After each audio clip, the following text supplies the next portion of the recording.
देवराज सेव्यमान पावनाद्रिपङ्कजं व्यालयज्ञसूत्रमिन्दुशेखरं कृपाकरं नारदादियोगिवृन्दवन्दितं दिगम्बरं काशिकापुरादिनाथ कालभैरवं भजे भानुकोटिभास्वरं भवाब्धितारकं परं नीलकण्ठमीप्सितार्गदायकं त्रिलोचनं कालकालमम्बुजाक्षरक्षशूलाक्षरं काशिकापुरादिनाथ कालभैरवं भजे शूलटङ्कपाशदण्डपाणिमादिकारणं श्यामकायमादिदेवमक्षरं निरामयं भीमविक्रमं रघुं विचित्रताण्डवं प्रियं काशिकापुरादिनाथ कालभैरवं भजे भुक्तिमुक्तिदायकं प्रशस्तचारु विग्रहं भक्तवत्सलं सिद्धं समस्तलोकविग्रहं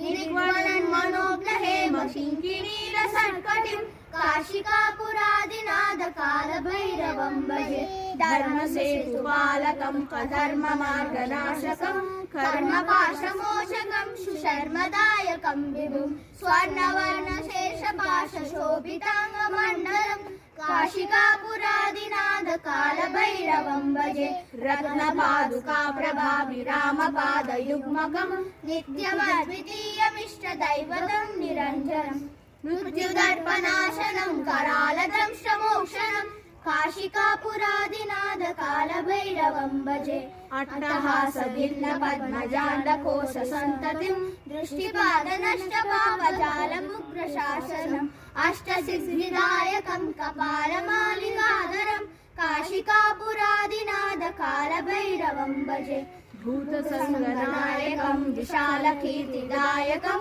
काशीवास्य लोकपुण्यपापशोधकं विभुं नीतिमार्गकोविदं पुरातनं जगत्पतिं काशिकापुरादिनाथ कालभैरवं भजे कालभैरवाष्टकं पठन्ति ये मनोहरं ज्ञानमुक्तिसाधकं विचित्रपुण्यवर्धनं शोकमोहदैन्यलोभकोपतापनाशनं ते प्रयान्ति कालभैरवाङ्घ्रिसन्निधिं ध्रुवम् इति प्रयान्ति कालभैरवाङ्घ्रिसन्निधिं ध्रुवम् ते प्रयान्ति कालभैरवाङ्घ्रिसन्निधिं ध्रुवम् इति श्रीमच्छङ्कराचार्य विरचितं कालभैरवाष्टकं सम्पूर्णम्।